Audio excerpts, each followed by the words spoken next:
Tere tulemast Vanemuise teatrisse. Meie oleme noortetöö juhendajad, mina olen Eliise. Minu nimi on Sandrali. Ja meie viime tänased ekskursiooniga läbi.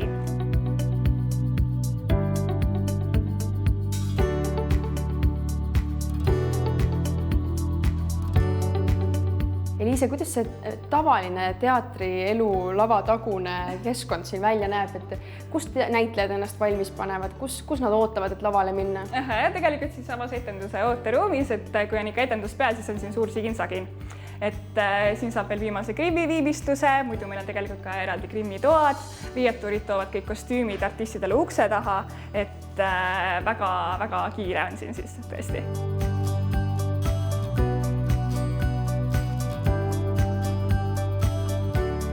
Kui me vaatame tegelikult sinna külje peale, seal on hästi suured igasugused dekoratsioonid, teil siin samas selja taga on ka, et need ongi meie nende lavastuste dekoratsioonid, mis on siis praegu mängukavas. Et siis saab neid ka siin kohe siin samas laval hoida.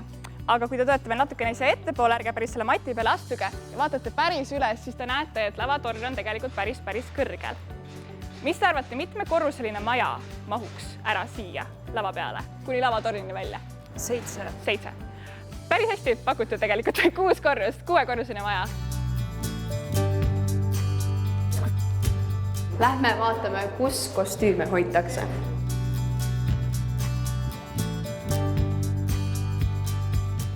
Mis te arvate, kui palju siin erinevaid kostüümi osasid kokku on umbes? 1 miljon. Nii palju ei ole. Siin tegelikult on umbes 4000 kostüümi osa.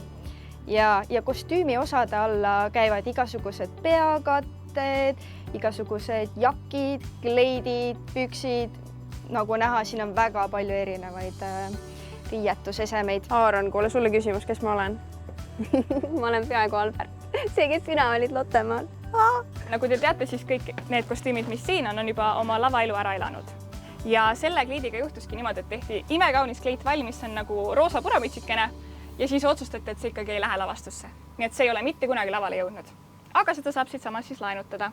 Siin on meil mõned Lotte kostüümid ka ja kusjuures mõned Vanemuise Lotte kostüümid on Lottemaal ka kasutuses. Nii, nüüd oleme jõudnud meie tänasesse töötuppa. Teatris on hästi oluline, et igal laaval on oma lugu. Mis sinuga juhtus? Kukkasin trepist alla. Nii, ja näita, kus sul katki on nüüd? Siit ranne võib-olla kuskilt. Nii, selline rebenenud haav siis. Kasutangi tavalist jumestuskreemi. Siin puhul ei ole oluline, et ta oleks täpselt artisti tooni. Oluline on just see, et see nahk ei jääks pärast valge, nagu see vati sisu on. Verd on täitsa võimalik ka tegelikult ise kodus järgi teha, et kui võtta mustustrasiirupit ja leivasiirupit, et see mustustrasiirup annab sellist punast tooni ja leivasiirup just sellist konsistentsi. Näita nüüd seda haava korra veel, mis sulle tehti. On täitsa valus ja? Mis sul juhtus nüüd siis sellega? Libastusin korraks trepist alla, aga pole hullu, et varsti saab terveks. Aga nüüd me oleme jõudnud Vanemuise kõige suuremasse töökotta. Ja siin on siis töötavad kunstnik butafoorid ja siin siis tehaksegi rekvisiite ja dekoratsioone. Ja kui me vaatame siin ka seda kirves, siis sellega juhtus täpselt samamoodi nagu selle Helo Kaplinski kleidiga. Tehti Alice Imedama lavastuse jaoks, aga osutus ikkagi liiga raskeks. Ja siis nüüd ta ilutseb meil siin.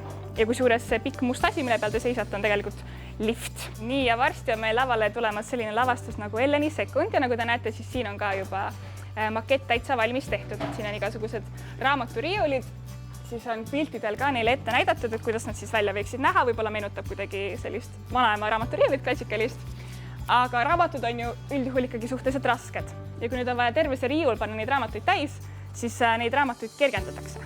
Ehk siis pannakse sinna penoplasti tükk vahele ja väljas tundub nagu täitsa päris.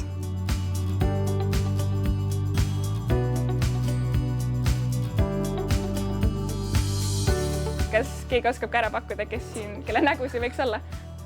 Näiteks see siin. On nagu Koit Toome. Koit Toome, väga õige. Ja nagu te näete, siis tal on nagu pool nägu kuidagi hästi kulunud ka. Ja Koit Toome mängis ooperi Fantoomi ja selles lavastuses oli siis peategelase selline valge mask, mis kattis tema põletushaavasid. Aga see oli ka selline mask, mis etenduse teises pooles läks ise põlema. Ja selleks oli vaja teha igas etenduseks siis uus mask, mis tehti siis paberist ja püssirohust. Ja see vahetati siis enne vahetult välja, kui siis seda mitmekordselt kasutatavat maski sai siis jälle ära võtta. Aga jah, et tõesti, kuna seda pidi iga kord uuesti tegema, siis see nägu on siin ka natukene kulunud. Siin on meil ka Kalle Sepp siin näiteks tegelikult. Nii, ma näitan ka oma lemmikuid. Tegu on siis sellise Grimmi kavandiga, kus, kas tunnete ära, kes siin peal on? Nii, Adalbert, väga õige. Et Lottest siis Alberti isa Adalbert ja selle kavandi pealt on ka näha seda, et kui selline Adalbert tuleks lapsele näiteks tänava peal vastu, siis ma usun, et see oleks üpriski traumeeriv. Kuid nagu enne on öeldud, siis lastelavastustes tehakse sellised asjad hästi suurelt, et ka laps viimasest reast näeks, et see on Alberti isa Adalbert ja tal on sinised silmad. Et lähedalt võib-olla täitsa nii ei paista. Aga need kavandid on väga head sellepärast, et kui näiteks Grimmi kunstnik pole tükk aega seda artisti sellist Grimmi teinud või teeb keegi teine sellele artistile Grimmi, siis ta saab selle kavandi ette võtta ja vaadata, milline see siis välja peaks pärast nägema.